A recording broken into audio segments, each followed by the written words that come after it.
Meiman adalah drama film Jepang romantis yang disutradarai oleh Kazu Yongsi dan dirilis pada tahun 2014 di Jepang.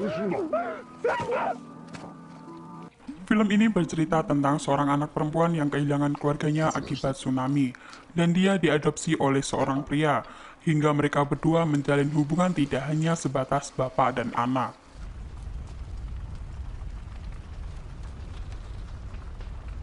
Di awal cerita diperlihatkan seorang anak kecil yang bernama Hana. Dia merupakan korban tsunami yang selamat. Hana mencari-cari keluarganya tetapi tidak ada yang selamat.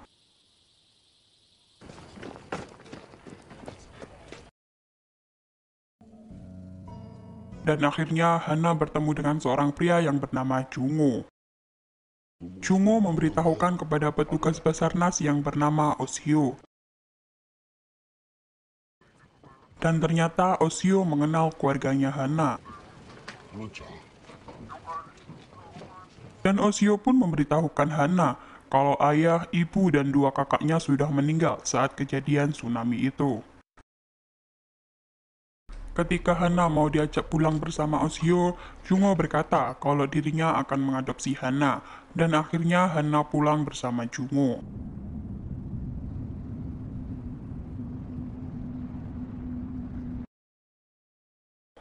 Di perjalanan, Hana teringat saat digendong ayahnya waktu kejadian tsunami.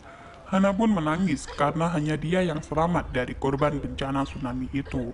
Jungo pun mencoba menenangkannya, dan dia berkata kalau mulai saat ini aku milikmu.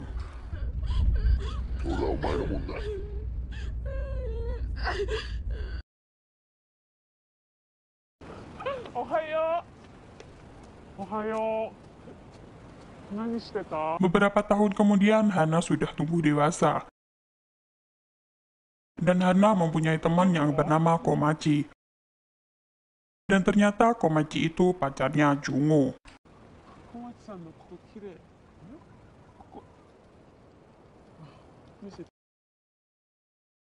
Pada suatu hari, Komachi dan Jungo melakukan hubungan permantapan. Setelah selesai melakukan permantapan, Komachi melihat di dalam celana Jungo ada sepasang anting yang mau diberikan kepada Hana.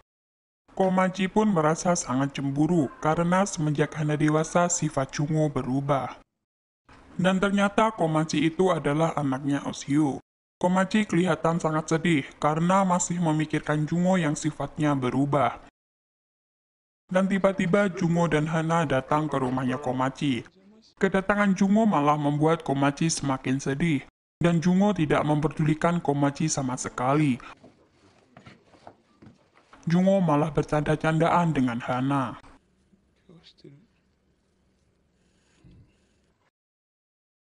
Ketika pagi hari, Komachi dan Hana bertemu. Hana meminta kepada Komachi agar dia putus dengan Jungo.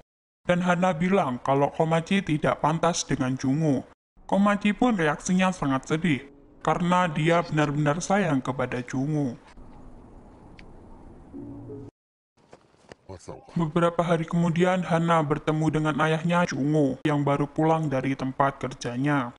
Belum sempat sampai di rumah, mereka berdua di situ langsung berciuman dengan mesra.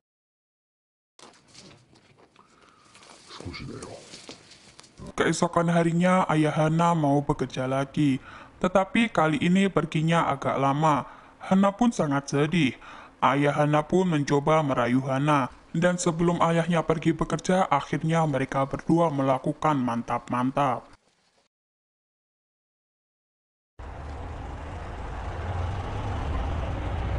Hari pun berganti. Ketika Hana pulang dari sekolah, Hana bertemu dengan Oshio. Dan Oshio mau memberitahukan sesuatu tentang ayahnya, tetapi Hana tidak mau mendengarnya. Dan dia malah menuju ke tepi laut.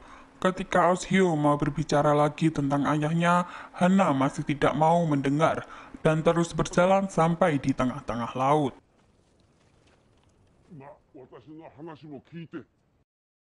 Oshio memberitahukan bahwa ayahnya itu sebenarnya orang yang tidak baik, dan Oshio meminta kepada Hana agar datang ke Asahikawa, karena di sana Hana masih mempunyai saudara dan tidak harus hidup dengan ayahnya lagi. Hana pun semakin marah, karena Hana merasa ada ikatan ayah kandung di dalam tubuhnya. Kemarahan Hana membuat balok es yang ditumpangi Ushio diinjak-injak, sehingga balok es itu menuju ke tengah laut. Ketika Ushio meminta bantuan kepada Hana, Hana malah bilang suruh berenang sendiri, dan Hana pun meninggalkan Ushio.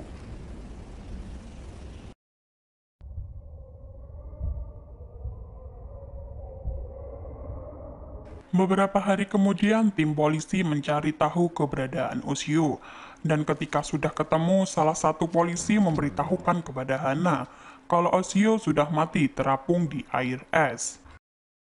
Keesokan harinya, ayah Hana sedang memikirkan Hana yang pernah bermantap-mantap dengannya. Dan tiba-tiba datanglah seorang pria, sebut saja namanya Darno. Kedatangan dia bertujuan untuk memberitahukan kalau Hana adalah wanita kecil pelacur. Karena Hana sudah pernah bermantap-mantap dengannya juga. Jungo pun tidak terima dengan pembicaraan Darno itu. Jungo menyiramkan masakannya yang panas itu ke wajahnya Darno. Lalu Jungo membunuh Darno dengan menusukkan pisau ke tubuhnya, sehingga Darno pun mati seketika. Beberapa saat kemudian, Hana pulang dari sekolahnya, dan dia kaget ketika melihat bahwa di dalam rumahnya ada seseorang yang sudah mati. Dan ayahnya pun menjelaskan kalau orang itu sudah mengetahui hal yang terjadi pada keluarganya, sehingga ayahnya membunuh orang itu. Beberapa tahun kemudian, Hana sudah lulus sekolah, dan dia sedang bekerja di suatu perusahaan. Ketika malam hari, Hana sedang makan malam bersama dengan rekan-rekannya, dan salah satu rekannya yang bernama Ozaki kelihatannya suka dengan Hana. Di lain hari, Hana dan Ozaki bertemu di suatu kafe, dan Hana bercerita bahwa dirinya hanya memiliki ayah tiri yang sangat ia cintai. Tetapi Ozaki menyikapi kalau Hana cinta kepada ayahnya itu bukan hanya sekedar batas ayah dan anak. Setelah Hana bercerita, Hana diantarkan pulang oleh Ozaki. Sesampainya di rumah, Hana pun langsung tertidur. Sementara Ozaki, dia disuruh ayah Hana untuk melakukan mantap-mantap dengan Hana. Ayah Hana juga memaksa Ozaki untuk melepaskan bajunya. Dan akhirnya Ozaki melepas bajunya sendiri.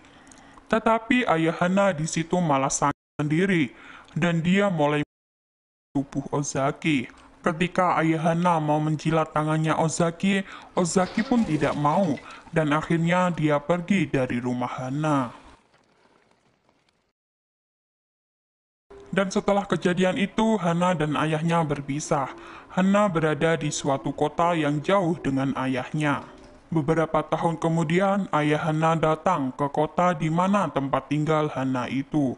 Mereka bertemu di suatu hotel, dan ternyata Hana sudah mau menikah.